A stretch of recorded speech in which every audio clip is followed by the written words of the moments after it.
This is the realization towards which it takes us to the process of yoga. Not only that I am the doer and thou art the master, but it takes us still further.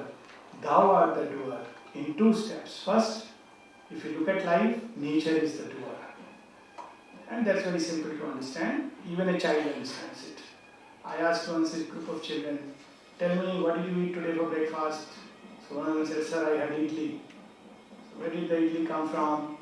So idli, my mom made it. Mom made it, it came from your mom or it came through your mom? Well, through my mom. Where did it come from? Well, rice. Rice came from the shopkeeper. From the shopkeeper, through the shopkeeper. Through the shopkeeper. Where did it come from? From the fields. From the fields or through the fields. Now one child suddenly said, oh, everything goes into the making of everything. He knows yagya. In a grain of rice, we have earth, water, space, we have fire, we have the light of the sun in it. Minus one of these elements and you can't have a grain of rice. And what is interesting, we have the whole force of nature which turns the cycle of genes in such a manner that it makes a rice and not a wheat. It's amazing. The entire energy of nature is in the making of a grain of rice. That is the first realization that we have. But who is behind? Where is this power coming from? Where is this force coming from? This force in nature. What is this intelligence operating in nature? Know that as the deathless self. The Shrutis declare it in such a way, beautiful way, which reconciles the sense of the impersonal and the supra-personal Godhead, which the Gita leads us to. It talks about Shalobhav, Aksharbhav and the Purushottama. And one of the Upanishads, Kathopanishad, speaks about it very beautifully. Suryo yatha sarvalokasya chakshu nalipyate chakshushe bharyadosha. Eko vashi sarva antaratma nalipyate lopadukhe bhaya. What is that state? It's not an impersonal state of non-doing. That is true. It's also a state of supreme action, mighty action. If somebody had to take an interview to the sun, supposing sun were, manifest as a being and he came and CNN, BBC, everybody, sir, we see you all the time in the sky standing, it must be very tiring. Those are kind of stupid questions we keep asking in, television. How do you feel when somebody is, died? It's very strange. They asked recently Dhoni when he brought the cup, how did you feel? You don't expect from me a reply of the Gita, I felt a state of sit prajna. What did we expect? Similarly, if we were to ask the sun, sir, you must be standing and what do you do? He would say, I do nothing really. We see the sun doing nothing. It just is. As somebody would have said, you say you do nothing? But as far as my scientific analysis goes, if you were not there, there would be no life, no death, no preservation of the planet Earth. With all humility and shyness, God is often quite shy, that's why he hides himself so deep inside us. He doesn't like to make a show of himself, he just quietly hides. Find me now. So, sun would say, well, yes, in a way I do everything. I am the sole doer. And then, maybe somebody would catch him and say, we have heard that actually this earth has also come out of you. You say, yeah, actually it has come out of me, that's a fact. Billions of years ago, I was moving and out of my creative force. Visarga, I throw out a portion of myself that will become this entire world of becoming. Yastu Sarva Bhutana. Atme Vabhut Vijanate. He who knows this entire world of becoming has come out of that. That is the state towards which yoga leads. It's a very summary statement, but yoga is yoga. It is not an intellectual concept. In the lower school, the school of death, death destroys all our imperfect states. So long as there is imperfection and ignorance, death will be there. It is only when man ascends beyond ignorance towards this triple status of immortality, the discovery of the immortal Dehi inside the Deha, the discovery of this impersonal Brahman who silently supports all things, and the discovery of the Supreme Purushottama, our journey will remain incomplete. That is the complete integral knowledge towards which Gita leads us. I can just finish with a small anecdote. There is this professor, who science had discovered the ways to immortality and it makes him immortal. So everywhere there is a story flash on all the televisions. Professor X has become immortal. Now, when such an event happens, all these CNN, BBC, everybody is rushing to him. Sir, is it true? Is it true? Yes, it is true. I have received a postcard from death, Mr. Company. You are immortal from this date, this time. You can show it to any young youth who comes. Damn good. So, there are parties and all kinds of things, and 15 days after enduring all that, this fellow has a bad stomach. So at night he calls up Dr. Nair or one of us. Sir, I have a bad stomach. I don't know whether it's a heart attack or whether it's just gastritis or a peptic ulcer. So he says, okay, who are you? I'll come over. Say, I'm Professor X. Oh, Professor X! Nothing is going to happen to you, don't worry. You please, I'll come tomorrow morning. Don't disturb my routine. Professor X has become immortal. That immortality is not worth it. The first immortality we have to gain is immortality of the soul, of the deathless self. Then we discover this self is also the eternal doer, the master of existence. And when we do that, nalipyate, no action cleaves not to a man. We can say, with which I can end, all are deceived, do what the one power dictates. And it ends with two beautiful lines. My rival's downfall is my own disgrace. I look at my enemy and see Krishna's face. This is the discovery towards which yoga leads us. Thank you.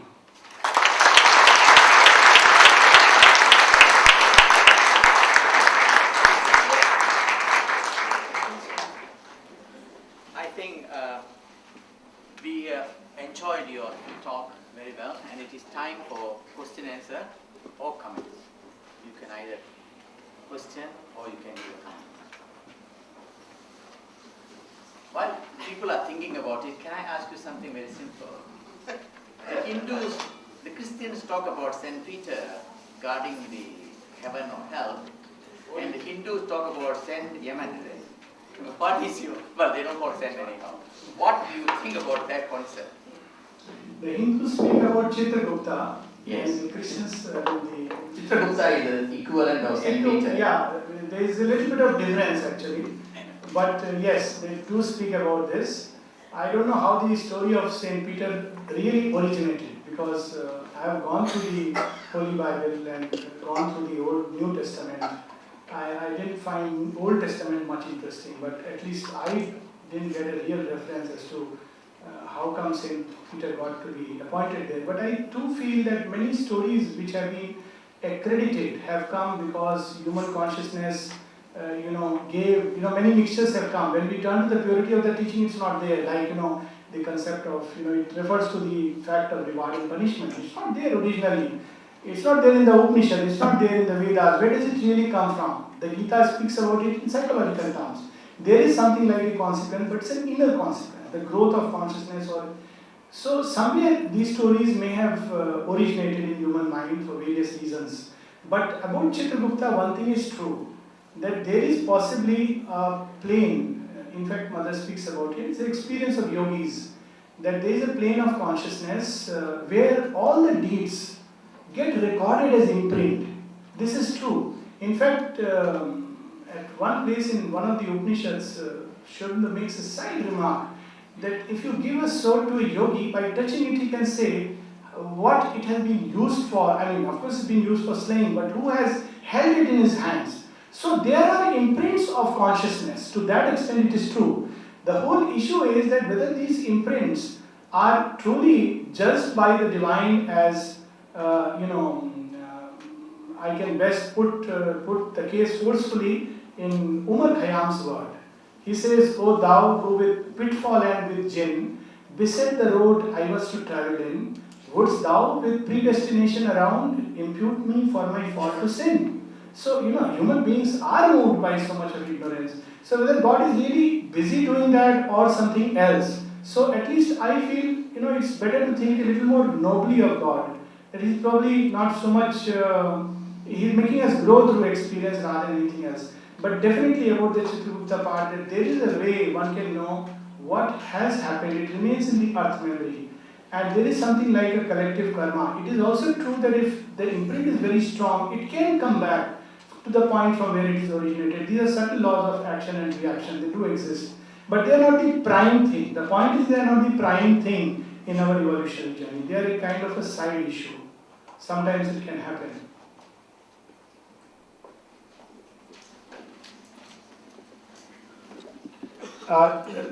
Just one thing which in the passing I will note.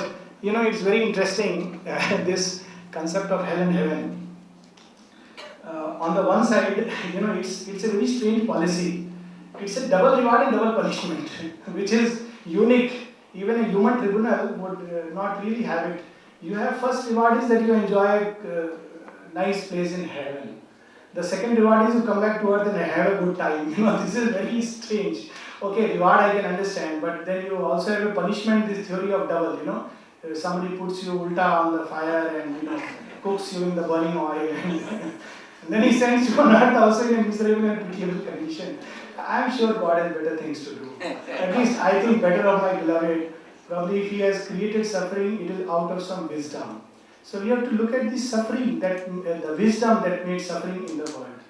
And that wisdom is God's love and not His punishment. There is a gentleman. Thanks for a very interesting lecture. There is a observation that many people have when they go through a death-like experience. Suddenly you get a heart attack, or suddenly you are very close call to death. And once you survive that, you have a different perspective about life completely. You see life in a totally different context. And what I would call that, to use the popular buzzword, is a real paradigm shift. Right? Now, coming from a professional psychiatry point of view, as well as from a spiritual angle point of view, could you just explain that phenomenon, what happens mentally or spiritually, which triggers this particular change? That's one. And the second thing is, you talked about two schools of thought, two schools of thinking, the school of ignorance and the school of knowledge. Could you tell me what is the real triggering force that takes you from this orbit and moves you to that, plants you to that particular orbit? Thank you. Thank you. They are both very beautiful questions and, in a sense, subtle questions. I have met people who have had near-death experiences. I have also had a few people who have got out-of-body experience, OBE, but NDEs change you more drastically. And one reason, of course, when we speak about reason, in all honesty, it's my reason what I am saying. I don't know what is the real reason, because people change, do undergo a change. They change very drastically, they become more compassionate, their attitude changes. I know people who are staunchly rigid in their even religious belief. They change. They become very violent and Catholic in their approach. In fact, in one of the NDs, which I had written and quoted in one of my books, there is this dialogue of a person with what he calls as God. I'm sure it's not probably God, but some status beyond this earth. And I didn't touch that because the Gita doesn't directly refer to that. But at that level, he raises many questions and this God answers him. So one of them is, which religion you find best? And the response is very interesting. So God says, frankly, I don't care. So, and that made me believe it must be true, because only God can reply like that. So, where they undergo a change because for a moment they have disidentified themselves from the physical, vital, mental complex, which is what actually death is doing. Death is breaking those limits. You know, in the original concept of Upanishads, death is whatever limits you to live in those limits is death. It's called as the kingdom of death. And immortality is one with infinity. The moment you get liberated into the vastness, into universality, you are free from death. Of course, it's not as simple as that, you know, it doesn't come as an intellectual concept, but because these people have had, even for a brief while, some contact with something that throws them out of this limited body-mind vital complex, that imprint is very strong and they carry it in their consciousness that, well, I thought myself to be this, I am not that. And though they don't talk in these terms, but this experience, even when yogis have, it's very transforming. I mean, to once have contact with that which is really free from all this. And Gita gives a hint to this. It says, Swalpamasya dharmasya trayato bhayato mahat.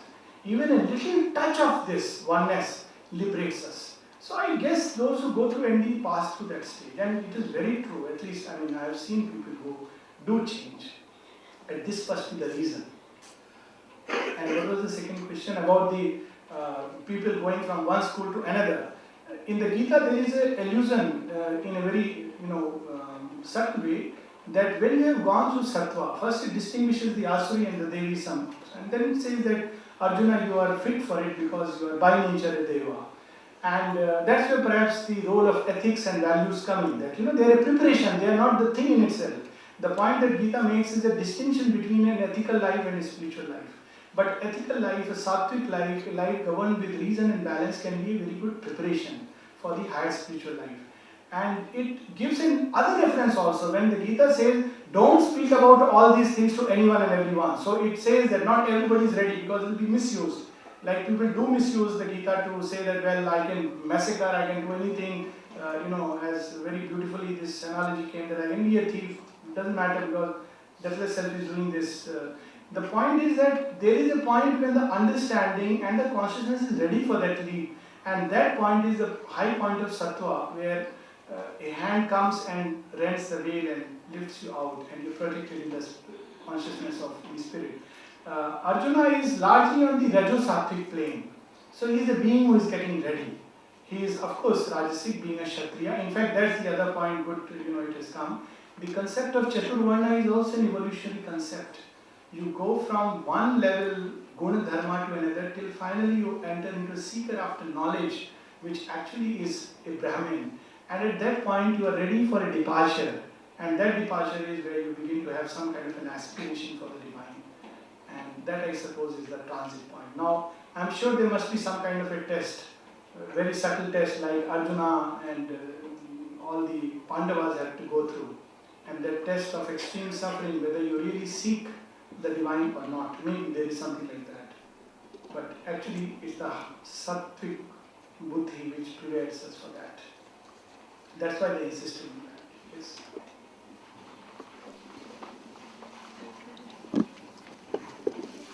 So firstly, thank you very much for such an interesting lecture. You must have come across this question several times, but it's something that I haven't been able to understand. You spoke about the one behind the many, the same consciousness present in all of us, and also wisdom behind suffering. How does one then explain the Hitlers and Stalins of the world, or for that matter, on Kurukshetra? How does Krishna explain the existence of a Duryodhana? Yeah. Thank you. Very good, and it really, I'm very glad because it's a very sensitive question, and in fact, personally to me, that was a kind of a starting point because I couldn't reconcile God with this kind of suffering in the world. So where does it come from? And where do Hitlers come from? Well, this question can take us very far indeed, but let me try to hastily cover it up in 3-4 quick steps. One, Hitler and the Taliban and the Kansas and the Ravana are nothing but an objectification of what is inside us. They are objectivized part of a collective subconscious. Now, it's not that there is not a little Kansa or a Hitler inside us, it's there. Only that Hitler comes out only in the home. I'm sorry, I'm sure there would be more democratic homes. It's there. Or it comes out in the corporate sector as the boss. But that phenomena, which is part of the common human endowment, when it has to be collectively exposed out of the human consciousness, then it comes objectivized because we are not mature enough to look inside into the subjective states and work it. After all, what is yoga? Yoga's method is subjectively you work inside. After all, every saint has a past and every sinner has a future. So the difference is that an ordinary man goes through all this very crudely, whole of life. Saint begins to observe it inside him and he gets over it, he detaches so many ways and methods. So Hitler is an extreme objectivization of what is inside the world consciousness. Now that takes us to the next step. The question doesn't get answered here. Why it is there in the collective unconsciousness? Well, the answer is that in the evolutionary process, nothing really vanishes. Krishna himself talks about it. He speaks about it that, in the cycle it comes back again and again into form. Now here he hints, because I said Gita is very rapid summary of certain very, very profound thoughts. Now, why it comes back again and again? So that it can get transformed by the touch of the growing consciousness in human beings. I'll give some concrete examples. But before that, because he talks about the soul as the subtle element and then it manifests nature. So one can ask the question, this world is full of evil and suffering. Why does soul get into this mess? We can say karma. What is the original karma of the soul? It had no karma when it was born. Why does it start this journey? The logic is, if at all something like a soul enters into darkness, it will be with only one objective. Tamsoma Jyotirgamya.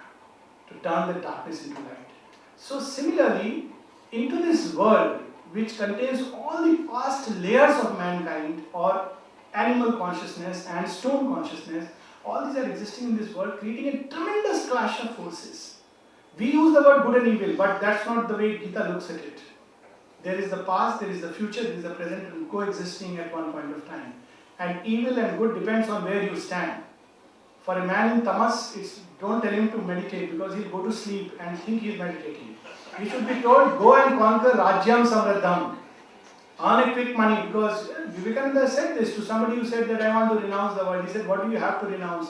You go and earn 1 lakh rupees and then come and talk about renunciation. So it's like a training school, as we grow the past layers remain. And every time with the growth of consciousness they become more and more subtilized. One example which we can take among many, many examples is the idea of capital punishment.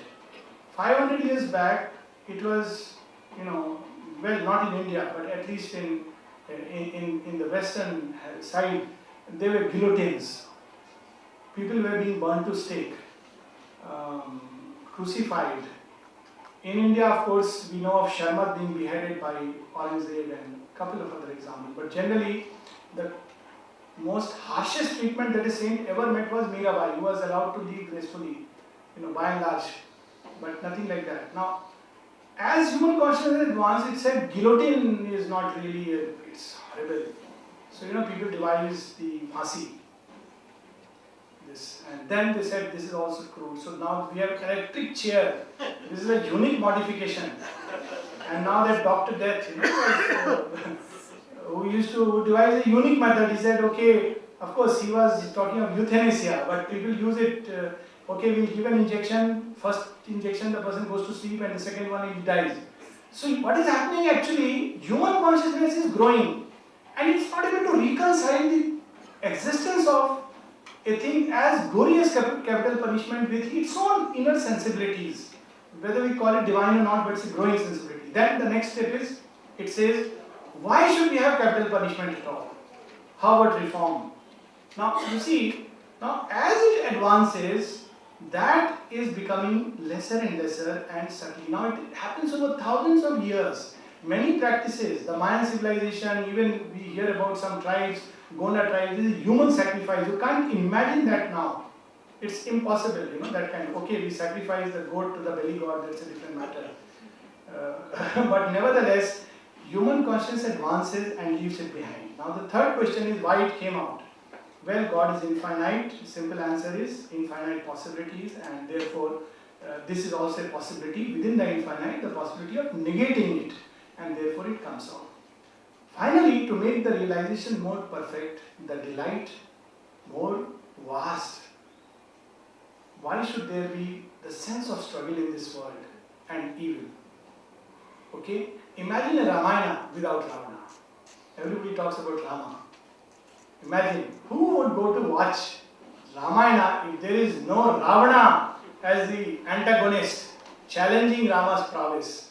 We'll have a tender, loving, very gentle Rama whom half the section will love and the other half will say, this is not okay, fine.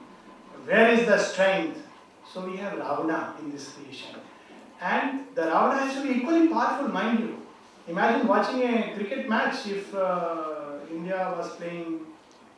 Now all teams are playing good. Scotland. Singapore, that's good. Most people except maybe, people in Singapore would switch off the TVs. But when India plays Pakistan, you should see what delight it, generates. Even if it ends in an anticlimax. Because if you see from the point of view of that one consciousness, which is so vast, it's not just a senseless play. It's a tremendous play. After all, if God has to do something of this sort, He has to do something of this magnitude. It cannot be just a simple thing. And we are all in our deathless essence, Ansha, Mameva Ansha, participants in that great play. That's what Arjuna is being called upon. That look, it's an evolutionary play where souls are traveling. The world is moving from one step to another. Today, you have to assist this march of mankind, Lok Sangrahat. If it has to be by destruction, participate in it. It's not a senseless destruction. Today, that is the call for the advancement of mankind, Lok Sangrahat. So that is why all this evil and suffering has come out, what we call as evil and suffering. Mind you, this sense of evil and suffering itself is an evolutionary vantage point. If we watch the National Geographic, we'll see that, a goat is, not goat, they show what this, dwindling species, the tiger and the deer. So the tiger, suddenly runs after the deer, or usually it's a cheetah, and the deer tries to escape. Suddenly, it either grabs it or leaves it. Now there is a whole group of deer. Once one is eaten away, the other deer once again they start eating. If it is left, it doesn't run back and say, Mom, I saw a tiger today. It takes a few steps, again starts grazing, and the panther goes back. There is no sense of suffering and evil.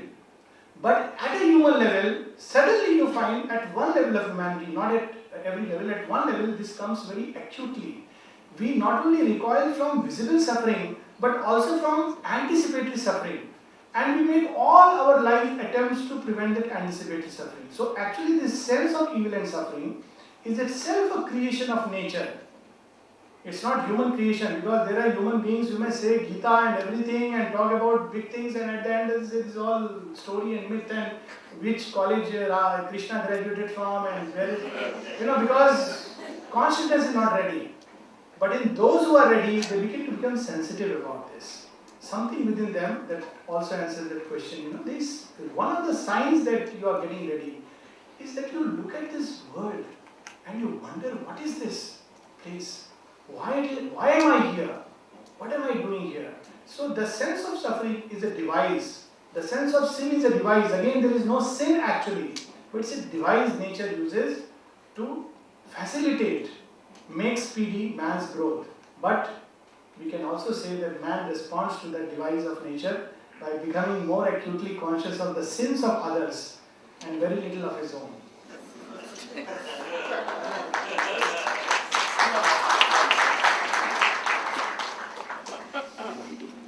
My question may be very morbid, but I have observed that we prepare for a lot of things in life. If we have to go for a job interview, we prepare. If we have to go for a picnic, we prepare. But we all know that death is inevitable, but we never prepare. And it's a taboo subject. People don't talk about it. They don't want to discuss about it. So my question is, how can one prepare for it? Your answer would be perhaps through the school of knowledge. So we can accumulate a lot of theoretical knowledge about the immortality of the soul, etc. But when it really happens, how can one embrace it rather than being caught in the clutches of fear? Yes, that's very true and very pragmatic. It's not at all morbid. In fact, Gita answers it in one terse verse when it says that therefore, O Arjuna, Mam Anusmar Yudhyasya. Go and fight this battle of life, but remembering me at all times. Now, this is a, as you very beautifully have said, and this point can never be overemphasized, that it is one thing to speak about it, another thing to live it. Whole life is a preparation. I won't say that a preparation for death, because death is not the end. But it's a preparation to go through life and death towards the summits of immortality. So, if we can do this constant remembrance of the divine in all things, then we are really prepared. And I have a number of interesting instances that it's not so easy as it seems. I know one instance where a person was told who had developed malignancy, and some homeopath told him that Bhagwan ka naam, take God's name. This man came back after, actually he first told him, why you are asking me to take God's name? Am I going to die? It's the first thing to do. So, well, he said, no, not like that, it will do good, it does good after all, God's name doesn't do any harm. So this man went and then came back after 15 days. He said, I don't know whether there is a link or not. He said, God's name doesn't do any harm. But the moment I take God's name, I feel so much burning on my body that I just can't continue. So does it have to got to do some relationship, and is it that you can give me some homeopathic pill to get over that? The point is all our life. See, yoga is, that's why Sri Krishna again says, Yukta Hara Viharasya. One simple meaning is that moderation and balance. But I guess the deeper meaning is to stay in a state of yoga, because it goes well with the other verses, Patram, Pushpam, Palam, Toyam. Anything, smallest acts, whether it be food, whether it be sleep, whether it be going out, remember him and offer him. Remember and offer. If that one can remember to remember, I think one has won more than half the battle. But it just, that is why Arjuna says something very interesting. I have got back the smriti, and my moha has got nasta. And in Upanishad, original Upanishad, they talk about smriti as enlightenment. The smriti of the true self, the deathless self. And I suppose, to paraphrase it, that smriti, satat smriti, is the pathway to that smriti. So if we can remember the divine essence of all beings, how we remember, whether as Christ, Krishna, or as Son, or simply as a, as a presence, it doesn't really matter. But to remember that divine is there in this battlefield of life, that He is the one who holds the reins, that He is willing to lead us and guide us, that however morbid the appearances may be, however difficult, however distressing when we are crowded, still He is carrying us through it. If we can remember this, I think we would have prepared ourselves not only for death, but as candidates for immortality.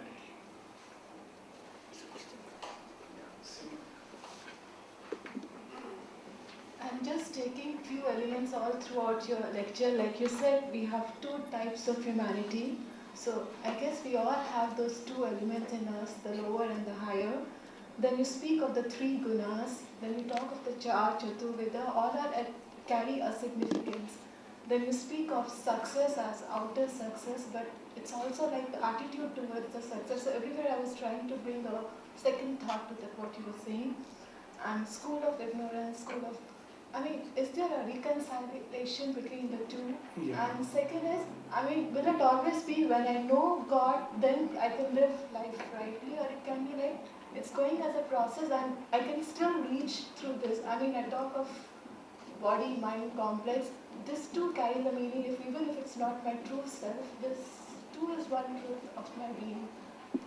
Absolutely. In fact, that's the deeper meaning when it is said to do the karma with the full integral knowledge. And that's the reason why the soul descends, is to precisely transform this body-mind-life complex. Now, Gita doesn't directly talk about it, that's why I was a little hesitant to bring that, but it does give seed thoughts in that direction.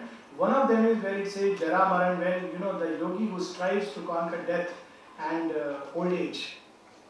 He talks about the integral vision when he talks about again that all this bhuta, the becomings, that I am the one who will become all this, I am the adibhut, I am in the Sharobhav. So absolutely true that ultimately, since all this has come out of the Lord, all this must become the Lord, not just go back to the Lord in its essence. Well, it was already there. Second, as is inevitable, very rightly and very beautifully brought out, that there is a mix. No human being can qualify as Deva or Asura. In fact, Aurobindo puts it very beautifully. He says, man is an Asura by birth. He becomes a god by turning towards yoga. See, we are all egocentric in our life. And there comes a time, probably at the level when we cultivate more and more sattva and some kind of a realization, some kind of a shadowy reflection begins to dawn that possibly there is something other than this. So we strive towards it. Of course, that is the first step. Now that's where we have to take help both of the Gita as well as the Shruti in the larger sense, that to discover that self does not mean to discard the body-mind-life complex. That is the important distinction which you have very rightly brought out, because the Gita speaks about doing action in that state. And the Upanishad speaks about Vidyancha Vidyanchi Yastadvedam Vyamsa. It is to make finite one with the infinite. How do you do it? You fill finite consciousness with the infinity of His truth, His light, His consciousness, His being of Ananda. Why have this troubled play of joy and sorrow? Why not? Why this should be a battlefield? Why not this should be Krishna's Vrindavan? The problem is that we have to go through the deck of Rudra. Kali, who is Draupadi, must take us to the gates of death, so that we become ready for Radha, who will never manifest, is there in the upper hemisphere. So man has to be prepared for this, and this is the pathway for preparation. Sri Krishna leads us to that gate, but he doesn't directly tell us what next, because obviously the human consciousness had to be far advanced before that truth can be given. But it is very true that all human beings are a mixed strand, and everything in this life, I passingly alluded to it when I said good and evil are so badly intertwined. And when you see evil coming out of good and good coming out of evil, so many children get spoiled because parents are very good. All parents are good. So, because it's a life of ignorance, so we just don't know. That's one logical reason also why anyways the results are not in your hands, because a greater cosmic law decides it. And whatever its wisdom may be, which we have talked about. But it is true that human nature is terribly mixed, and if we try to do it by analysis, it's very difficult to do this. That's why the Gita tells us, instead of that, first withdraw. It gives the example of the tortoise. You get into your true self by whatever means. Constantly remember, do the karma as a sacrifice, yagyat, not for the ego and the smaller ego or bigger ego, family ego, country ego and human ego, but do it for my sake. And there is a beautiful example in the story of Yajnavalkya, where Yajnavalkya is asked by his wife that tell me something about wife and children, what should be our attitude. So Yajnavalkya says very beautifully, he says, not for the sake of the self, not for the sake of the wife does one love the wife, but for the sake of the self. Not for the sake of the child one loves the child, but for the sake of the self. Now in the lower creation, when we are in lower nature, we love them for the sake of the egoistic self. What am I going to get out of my son? Whether my wife is looking after me or not, whether my husband is satisfying all my needs and desires or not. But in the higher self, we tend to do it for the sake of the higher self. My son is a delegation of, he also has a soul. He is also a being. That's why you see sannyasa of the kind where you discard is actually turning away from God's will. If my child, there is somebody who has come to my house as a child, okay, I should have the sense of I-ness and my-ness. But that doesn't mean I will say, okay, fine, you are no more my child and therefore I leave you and go away. That would be absurd. It says now you deal with him as God's child and what you can do to facilitate his inner progress, which falls back upon that I must first progress myself. I can't give him a lecture on the Gita and do everything opposite to it.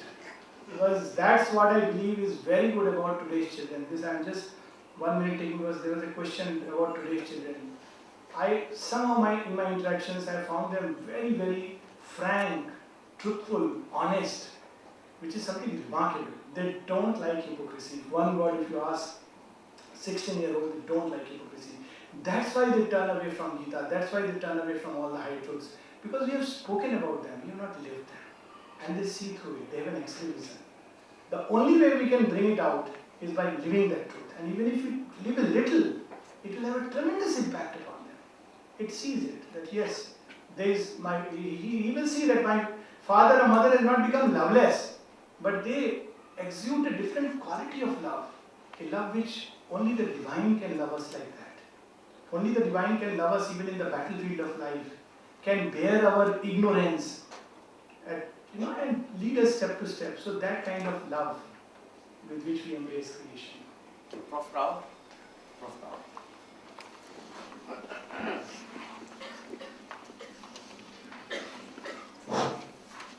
You gave a very beautiful definition for death. You said death is the utmost or the very strongest point of concentration. Concentration is abstract. And of course there are different levels of concentrations. Whether, of course, I don't know much of psychology, but in philosophy also we classify them into different categories. But at the time of death, how can you say it will be the strongest point of concentration? Kindly clarify.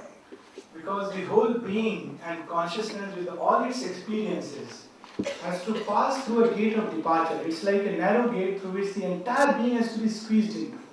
So the whole consciousness is to be concentrated if it has to pass through. Now at that point of time, the moment it passes through the gates, it gets scattered. That is true, because immediately after that, I didn't bring that because it was supposed to be confined within the framework of the Gita, and Gita gives so many beautiful essential truths. But essentially what happens is that the moment we come out of that gate, then again we are a scattered person, the vital goes into the vital world, the mind into the mindful world, we do Shraddha and all that. And a typical example is that in this hall right now we are all scattered, but as one unit. We have all come for the Gita. Now, when the thing is over, we move out. Now there is, of course, 2, 3, 4 gates, but let's say there is one gate. Now suddenly everybody will go through that. Now that's a moment when suddenly the whole crowd gets huddled close. Again when they pass out, each one goes to his home and this is scattering. So at the point of time of death, when the consciousness to pass out through one of the apertures, Gita speaks about the highest aperture through the Brahmarandha, but one can pass out through the mouth, through the eyes, through the heart, and of course they are different through the lower apertures, which is not supposed to be very good. But the consciousness can pass out through one of these gates. And at that point of time, if one can at that point make the whole crowd, because it's like one unit passing through a small gate, it can remain concentrated, then it is something like a force which can project us into the beyond directly. But that's very rare unless one has lived a life of concentration. That's where the whole problem is. Yeah. It was a very inspiring speech. Thank you so much for that. I just wanted to check, what is your understanding about mental illness as a constriction of the human consciousness, or as just an example of avidya or tamasic nature? What would it be? Yeah, we can use these words. They would probably apply as a kind of constriction of consciousness, but the only problem is constriction of consciousness which would amount actually to selfishness, if one is to use a psychological term. Somehow there are people who are selfish but not mentally ill. And the second is avidya. Yes, definitely, most mental illnesses are the influence of extreme form of avidya, the powers of avidya, the powers of falsehood, which put the senses under a lot of brahm. Even the little bit of reason that human beings have, that is lost and clouded. So definitely they are more, not so much because of the constriction, that is one of the things, but essentially because many mimics go into a state of only me. So there is a constriction. But more than that, there is the action of the extreme form of avidya, falsehood. And that causes, I am not talking of the higher kind of what we call as mental illness, which are not mental illnesses like in Ramakrishna Paramahansa, who actually is a higher kind of state, but usually what we commonly see. Yes.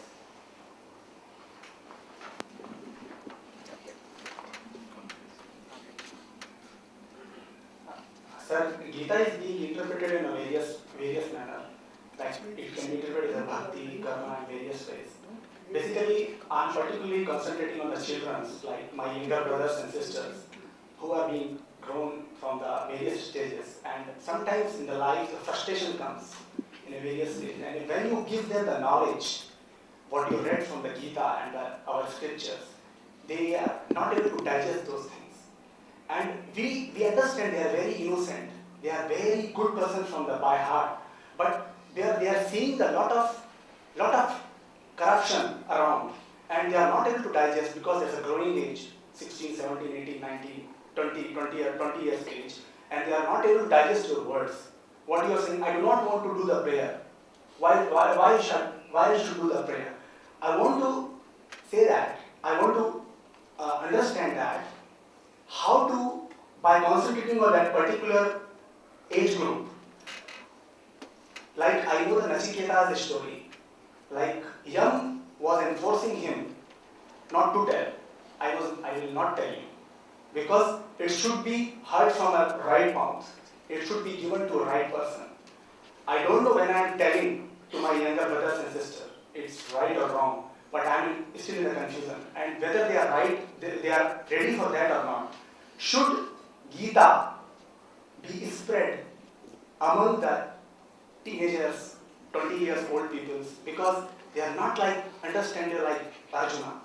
So this is my question. Very, very interesting question. On several levels we can answer it.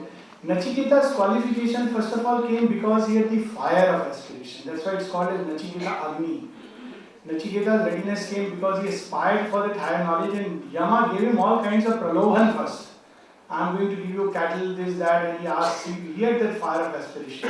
Not every child has that fire of aspiration. Second, we have to respect the law of graduality in evolutionary process. So not everybody is ready for the very deepest and highest and profoundest teachings. And to do that is often to, unfortunately, it becomes like, maybe it's a strong word, but it's possible that people can even get misguided. The Gita alludes to that. It speaks about don't create a buddhi bhed, and people are not ready, they will misuse the teaching, and therefore one should be very careful. Third, very important, which I did passingly mention, that no teaching, especially spiritual teaching, can never be transmitted by simply an intellectual discussion and debate. It's only when we live it. Now, why is it that when Krishna says it carries a meaning? I'll give you one example, that in India at least we have politicians who talk about Gita, and they have standard things which will talk from Mahatma Gandhi or Aurobindo or Krishna Jayanti, everything. There are some quotations prepared by the secretary or XYZ. Nobody gets inspired. And look at Vivekananda. He said something which was, in common parlance, one could say, oh, it's egoistic, but it touches you to the core. Nobody thinks it is egoistic. Then somebody asked Swami Vivekananda, you say this, but Shankara says something else. Vivekananda says, but I, Vivekananda, say so. Where does that authority comes from? Where does Sri Krishna says, me, the upholder of the whole world? It comes from the fact of inner experience. So I suppose the time has come when we should live the truth of these teachings and not merely intellectually spread them, because there is a chance, a high possibility that it will get misinterpreted and will get lost. And children, they are very honest, and they don't like hypocrisy, they see through it. And also we don't know whether we are telling them the right thing or not. Like I've heard people say that, oh, there is a materialism and spirituality. It's very small elementary ideas. Gita doesn't talk about that at all. In fact, it says, well, all these becomings are myself. What does it mean? You can be in the midst of entire luxury, and yet you can be a Janaka. It really takes you. So this is the kind of teaching. What I think our children need, if they have to be ready for the teaching of the Gita. One, they should become courageous and fearless. They should be able to look at life as it is and don't live by certain notions and concepts in the head. Life is real. The battle of life is real. That's one thing which the Gita brings out. It's not just metaphorical, it is a metaphor also, but it is very real. There is a fact of suffering in creation, there is evil. Let children raise those queries. So one way which I could do is maybe raise this question among children and ask them for their answers, and I'm sure they will amaze us. I've had such examples, and there was one of them I was sharing that they knew about yajna. Doesn't matter they don't talk about yajna. It's better to do yajna without knowing it than to know yajna and not do it. So many children, they are actually, once somebody asked the mother, how should we come down to the level of children? Mother immediately said, no, don't say that. How do you go up to the level of children? Because they are not conditioned. So actually they receive this idea very beautifully. Another thing with children, instead of teaching about the Gita, they should hear these stories. The child mind, and for many of us, the stories are a very beautiful way to bring out. Now these stories have to be either contemporary or in some way they have to be touch our deepest chord. One mistake we should never do is to give the moral of the story. Now, in Aesop's fable you have a story that, slow and steady wins the race. There was a nice Hindi film, Earth, Shabana Azmi and Nashiruddin Saad were there, and it raises this question, well, in the fact of life, is it really true that slow and steady wins the race? It's not true. So we can't teach them a falsehood. Slow and steady doesn't always win the race. What that story can bring out, now in a kind of group I raised this story and I asked each one to give their own meanings. So one child says very beautifully, why should there be a race between the rabbit and the tortoise? Well, that's the great sense. The tortoise would win if it was a race in water. The tortoise will win if it was a race of number of years one can live. But definitely if there is an actual running race, the tortoise would lose. That's what real life brings. So they should not be disconnected. A spirituality which disconnects them from real life, they will never accept. Because in today's generation, they want to connect. And the way to connect is not to teach them this worldly, other worldly and all these thoughts they don't like. Connect them. Let them observe the facts of existence. See, the divine is not an abstraction. He is real. And any child who is sensitive enough grows through life, and there are ways we can facilitate, we can become aware that behind all this mystery play, there is a greater truth. And children feel it, they sense it. Unfortunately, we corrupt their minds with all kinds of morbid ideas, and that does more harm. Probably if we leave them, they will grow much better than if we indoctrinate them. So, these are some of the ideas I'm just sharing. Maybe they are radically different, but I have had many interactions with many children. Many child camps I have been interacting with. So there is some experience with which I can say that they are many times more conscious because they are more honest and truthful. So if a child feels, I'll give you one example which is stop. If a child, now I've had two very interesting groups. There were children in the village and there were children in the city. I'm talking of India. Now in the village life, we have all these things which go inside.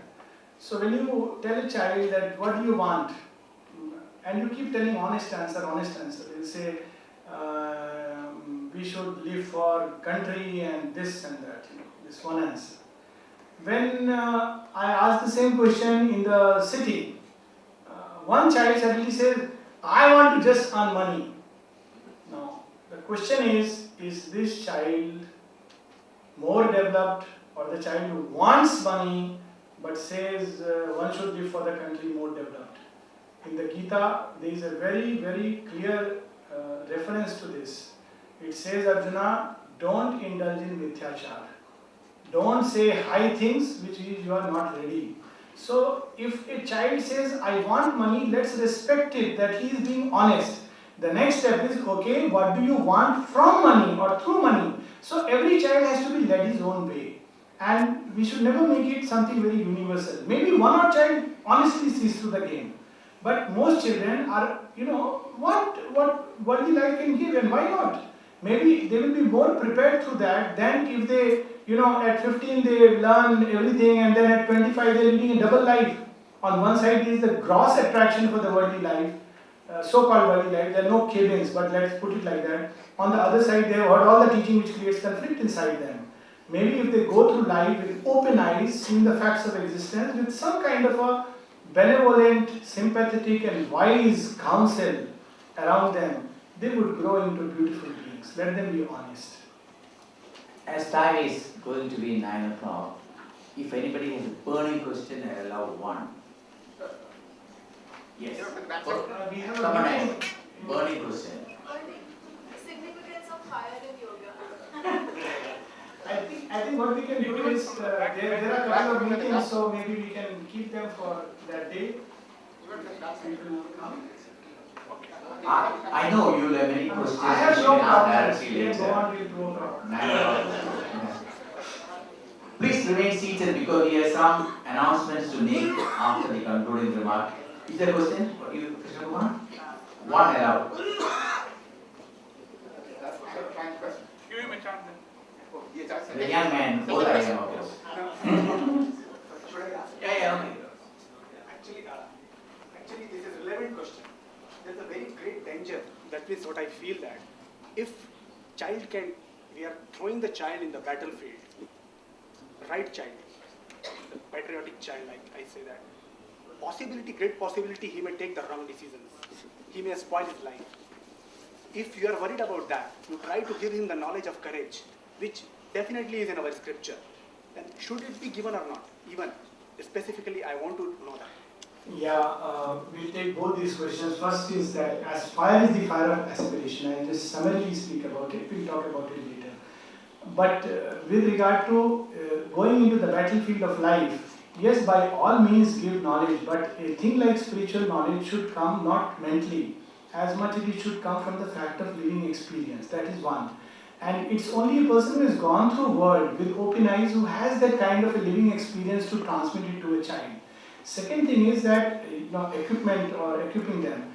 One thing we must never forget, this question comes to all of us, and I'm sure many of us have adolescent children, and whether he gets spoiled and worried, that's the time we must remember that behind all this, amidst all this, in all this, as all this, it is none else but Krishna's play.